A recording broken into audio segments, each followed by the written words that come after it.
In this lesson, we're going to break down the transfer of title to real property by deed. So important to recognize from the start, right? There's a handful of ways a person can acquire title to real property, right? We know that people can acquire title to real property through a will, through intestate succession, and we'll see even down the line in a few lessons, right, that you can acquire title to real property through this thing we call adverse possession. So there's a lot of ways, right, a person can acquire title to real property, but probably the most basic way that a living person transfers title to real property is through the instrument we call a deed, right? A deed is very different from a contract, right? We know that in order to form a traditional enforceable contract, consideration is a requirement, right? The deed, right, to transfer property, real property by deed to another person, right, there doesn't have to be a bargained for exchange, right? You can gift somebody real property with a deed, right? There's no consideration requirement. So it's best to not think of the deed as a contract, right? A lot of times students think of the deed as kind of like a contract. It's actually better to separate the two ideas in your mind, right? We have the deed and we have the contract. And if you remember back to our discussion of the land sale contract, we even said that leading up to delivery of the deed, right, the land sale contract at closing actually merges into the deed, right? They're two separate entities, right? And it's going to be really important when we get to our discussion of closing and the implied covenants contained in the deed to recognize that the land sale contract, right, at closing, when the deed is delivered, when the ownership of real property transfers from the seller to the buyer, right, the contract merges into the deed, and now the deed controls. So all liability has to be based on the deed, not the land sale contract, right? So again, it's really important to separate the two in our mind, right? The deed and the contract are two separate entities, right? But with that, the deed, again, big picture, is just probably the most basic, common way that a living owner of real property transfers title to property to other people, right? That's what the deed is, right? So what are the requirements, right, to form a valid deed, to execute a deed, right, to transfer an estate or other interest in land by deed? The deed must, number one, be in writing, be signed by the grantor, identify the grantor and grantee, contain words of conveyance, describe the property, and be delivered and accepted. Right, so let's break these elements down, right? Number one, very straightforward, right? Deed must be in writing, right? We need a written agreement memorializing the deed, right? That'll be given to us in the fact pattern, whether it's in writing or not writing, right? A deed cannot be oral, right? It's got to be signed by the grantor. Very straightforward, right? That'll either be given to you in the fact pattern or it won't be, right? Identify the grantor and grantee. Again, this is pretty easy to see, right? So the first three requirements are very rarely going to be problematic in your analysis, right? It'll be easy to see whether it's in writing, whether it's signed by the grantor, and whether the deed identifies the grantor and grantee.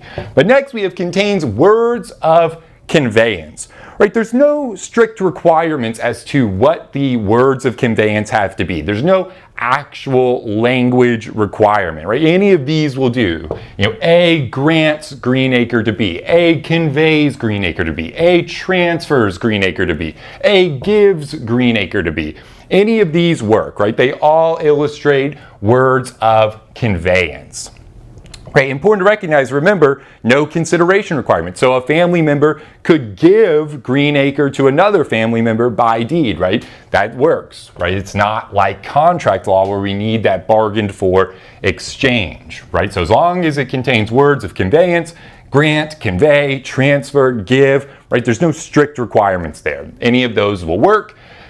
Number five, right, the deed must describe the property, right? So we have three kind of major techniques here. We have the meets and bounds, we have government surveys, we have the plat or subdivision map. Any of these would work, right? The meets and bounds method is probably the most archaic, right? This was developed in the early colonist days, right before we had government surveys and subdivision maps. And the way that essentially worked is you would start with a landmark, right? And this is still used today, which is why I'm going over it, right? In the eastern states mostly is where you would see this.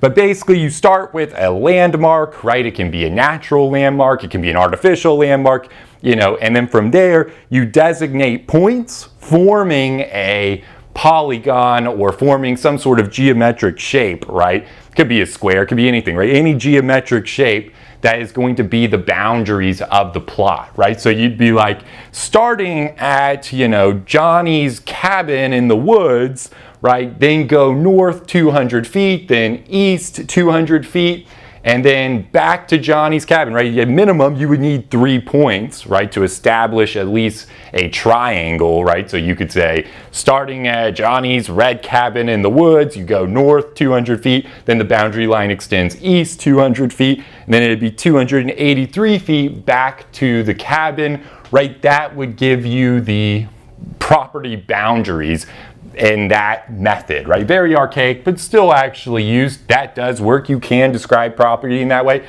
Obviously, though, there's going to be problems. What if, the red cabin gets destroyed, right? How would we measure that from the deed, right? But that is one way that you could see that works. Government surveys, right? So basically, the government has turned the whole country into basically like a giant grid of rectangles, right? So you can use a combination of these rectangles, right, where basically we have lines running north and south and east and west, and it forms all of these rectangles. You basically use those to kind of plot the general area, and then you can use the other technique to kind of pin that down a little bit more. Plat or subdivision maps, exactly what it sounds like, right, where you would think about planning a community, right? You just lay out all the parcels of some planned community, right? Then that gets approved by a government agency of some type, and then you can be like, oh, parcel A in this particular subdivision, right? That would be a sufficient description. But any of those methods, right, those all work as long as we do have a sufficient description of the property in question. That element's going to be satisfied. And finally, it has to be delivered and accepted, right? And this is the hardest aspect of the deed analysis, right? Or usually probably what's going to be the largest part of your analysis in determining whether the deed was properly executed, right? So again, just to go through these, because I know I've been bouncing back and forth, the deed must be in writing, be signed by the grantor, identify the grantor and grantee, contain words of conveyance, describe the property, and be delivered and accepted. So the deed, in order to be validly executed, has to be delivered and accepted, right? Acceptance is generally presumed, right? If it's real property for value, we presume acceptance, right? And in fact, usually if a person does not want to accept, they have to actually disclaim the acceptance, right? So say somebody tries to, by deed transfer a toxic waste dump that you don't want. Well, acceptance is presumed until it's disclaimed, right? So if a person doesn't want that, upon learning that they've been transferred the toxic waste dump, they would just have to disclaim the acceptance, right? But for the most part, as long as it's not like toxic waste dumps or something like that, really undesirable property, right, most of the time acceptance is presumed and there's no problem with the acceptance analysis. Really what the question is whether the deed was delivered, right? And it's very important to recognize that when we say delivered, most people envision in their head, oh, so the deed has to be handed to the grantee, right? And that's not always the case, right? So when you hear the word delivery, don't think, oh, the deed has to be handed to the grantee. We'll see that words without actions can constitute delivery, right? We look at the party's conduct, we look at their words and their action, right? And what we really want to see is whether the grantor has demonstrated present intent to transfer the property, right? And we look at the words and actions of the parties to determine whether the grantor has demonstrated present intent to transfer the property.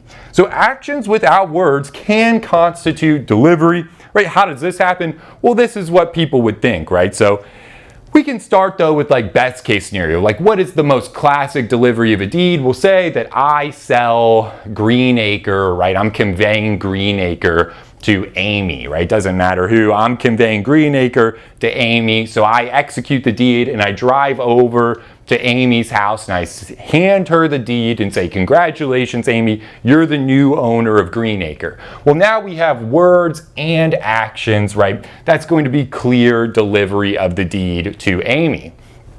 Right, and let's say that I was selling her Greenacre for $500,000, right?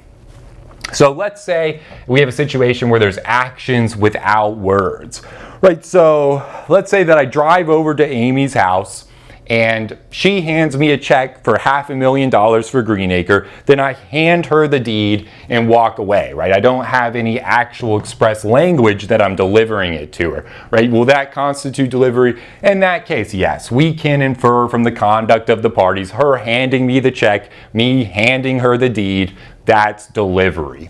A classic example though, you see kind of like a classic fact pattern would be the deed in a box scenario. Say that the grantor wants to grant property to a grantee, right? And they do so by executing a deed, right? So they put the deed in writing, they sign it, it identifies the grantor and grantee, it contains words of conveyance, it describes the property, so it meets all the first 5 elements. But rather than handing it to the grantee, they put it in like a lockbox. They put it in a security box and maybe go put it in a vault at a bank somewhere, right? Well, at that moment in time, when they put it in the vault in the bank, right, do we have delivery? And the answer is on those facts alone, no. That's probably not delivery. Putting the deed in the box with no other actions is not delivery. But if other actions happen, right? If the grantor calls the grantee on the phone and says, hey, I've left this deed in this box for you. Congratulations, you're the new owner of Greenacre. You can go pick up the deed whenever you want. It's at this bank,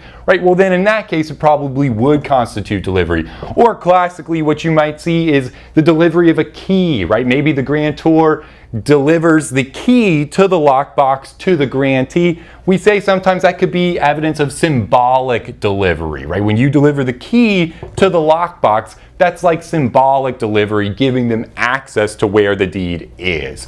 Right, so the deed in the box example, basically, if the grantor has done nothing but put it in a box, right, that's not enough to constitute delivery. But if other actions are taken on top of that, it can constitute delivery. Right, also, words without actions can constitute delivery. Right, you can just call somebody on the phone and say, congratulations, you're the new owner, I just executed the deed. Right, imagine that the grantee's on vacation somewhere, right? So you call them on the phone wherever they are, you say, hey, look, I just executed the deed, congratulations, you're the new owner, right? Or you call their attorney or real estate agent, whoever, if there's other parties involved, delivering the news, right? As long as they're validly your agent, right? That'll work. So you can deliver a deed with words, right? Pure words can constitute delivery without action. You don't have to physically deliver the deed in order for it to constitute delivery. Really important to notice, right? Words without actions can constitute delivery. Right? You call them on the phone and you say, hey, right, congratulations, you're the new owner. I just executed the deed, we're good to go. All of that can be considered. Right, however, right, obviously we'd want to see the grantee in possession of the deed. That's really strong evidence of delivery. So in most states, we'll say delivery is presumed if the grantee has physical possession of the deed. So if the grantee has physical possession of the deed, we do presume delivery. Also, if the deed is recorded, we presume delivery. So whoever's challenging will have to rebut that presumption. Okay, but that is the requirements of executing the deed. 6 elements, right? The deed must be in writing, be signed by the grantor, identify the grantor and grantee, contain words of conveyance, describe the property, and be delivered and accepted, right? So those are your requirements for the deed. But what happens after delivery, right? After closing, right? After the transfer of ownership. Remember, once that deed is delivered, okay, that's what we call closing. That's when ownership is transferred from the grantor to the grantee, right? What happens next? Well, after closing, remember the land sale contract merges into the deed. Subsequently, any liability must arise out of the deed, not the contract, right? So we talked about this in a ton of detail on our lesson in the land sale contract. If you need a refresher, go back and watch that lesson. But just remember, the main idea is, remember, the seller has a duty to deliver marketable title to the buyer, right? And that's a duty that we imply in the contract stage of the purchase and sale process. But once that deed is delivered and ownership is transferred from the grantor to the grantee, right, the contract merges into the deed. So from that point forward,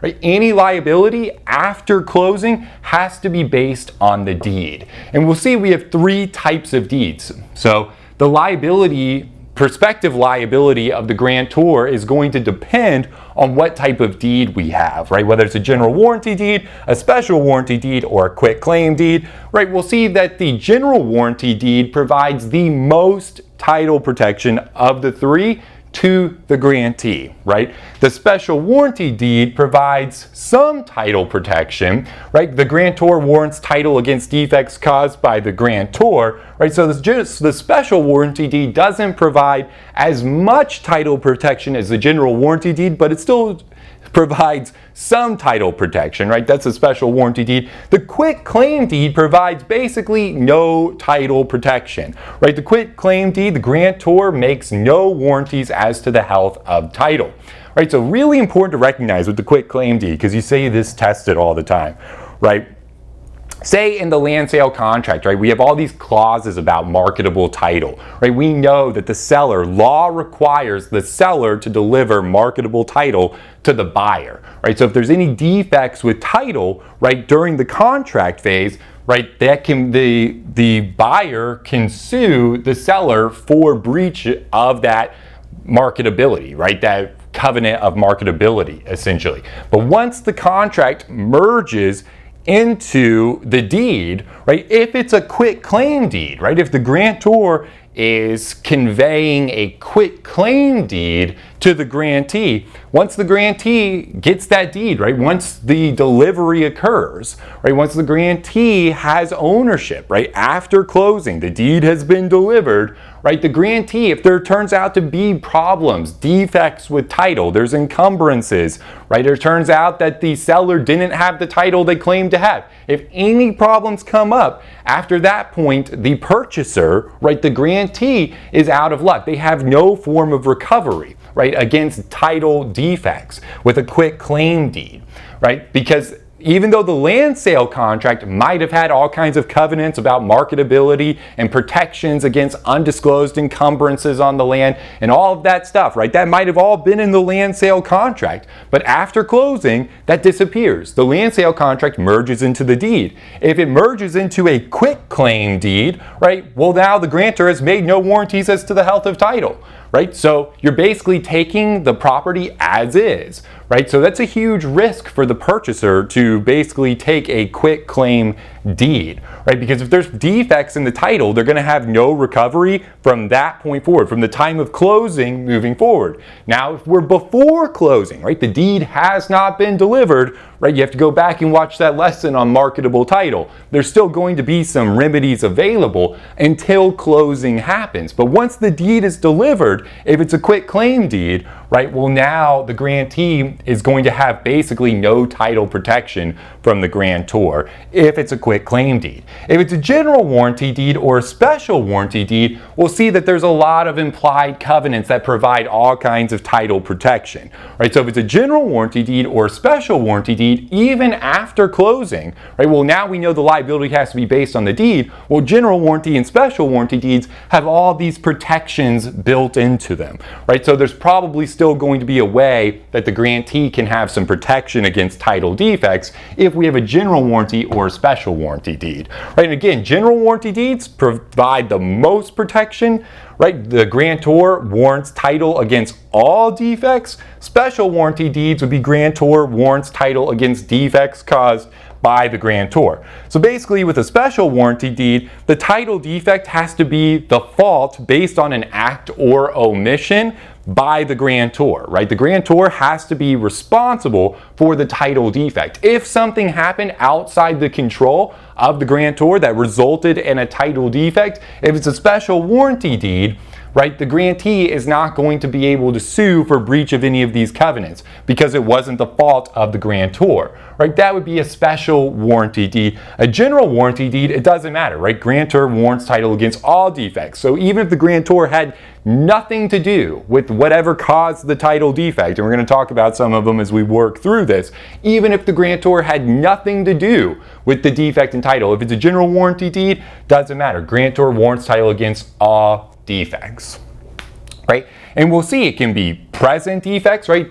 Defects that are basically existing at the time of delivery of the deed, and future defects that could arise down the line, right? So there's 6 implied covenants contained in general warranty deeds and special warranty deeds, right? These are all protections against title defects. Remember, we talked about this in the land sale contract. Essentially, when you're purchasing property, you're purchasing title, right? You're purchasing a little piece of paper that says you hold title to this property. So there's a ton of risk there. What if there's defects in the title? What if you just spent $500,000 to buy a piece of paper, right? And the person you bought the piece of paper from didn't even have title to begin with. Now you basically spent $500,000 to buy a piece of paper that is meaningless. It's worthless, right? Because that person didn't have title. They couldn't sell you title, right? So now you just purchased a piece of paper for $500,000 that's worth nothing, right? If that happens and it was a quitclaim deed, right? You're out $500,000,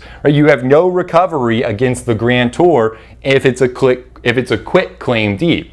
Now, if it was a general warranty or a special warranty deed, well, there's all these protections, right? If there were title defects, we do have these protections built in. Thank you so much for watching this video preview of our Legal Education Accelerator Program, or LEAP for short. If you would like to see the conclusion of this video and gain full access to our entire 1L and 2L video library, integrated outlines, streamable audio versions, additional practice exams with explanations, and much more, we invite you to head over to our website and join the thousands of law students who have already enrolled. To get started with your no-risk free trial today, simply click the link in the description box below or visit www.studicata.com/leap.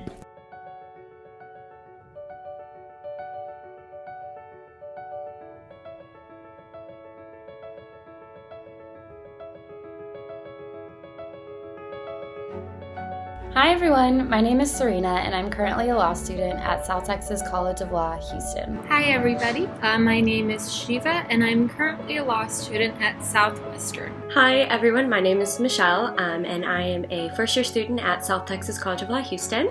I used the Studicata study video series last semester to help me prepare mostly for contracts, and I actually made an A+ in contracts last semester, which I greatly dedicate to the Studicata videos. By using Studicata to help me prepare for my final exam, I was able to score the highest grade out of my class on the final and even have my essay distributed as the model answer. Not to mention I had done quite poorly on the midterm and was struggling throughout the whole course of the semester, understanding the material and keeping up with lectures. Because of the Studicata video lectures, I was able to go into my exams with a feeling of confidence. I didn't have to worry about what the rules of law were or how I was going to organize my answer to an essay question. I would absolutely recommend the Studicata series and their online course materials to anyone. I think that they are not like professor lectures that you might find online or other outside study materials that you may encounter. I think that the Studicata videos really focus on not only ensuring that you understand the material that you're going to encounter on your final, but they also help you to understand kind of the best method for test taking, and they really break down how to approach each problem and the best ways to tackle certain methods on testing, and I think that's really important, and I think it's really special. I don't see that anywhere else in any of the other online resources that I've found. So I would certainly recommend Studicata to anyone who is studying in law school right now. Good luck on your studying, and you're going to do great. I would definitely recommend Studicata to anybody watching this video. Give it a chance. I'm positive that you will love it, that you will get a lot out of it. and that you will be happy that you gave it a chance. I definitely am. I know I will be using Studicata in the future. And I cannot thank Studicata enough for getting me through my first semester of law school. I will definitely continue to watch the Studicata video lectures throughout my law school career, and I highly recommend that any future or current law student do the same.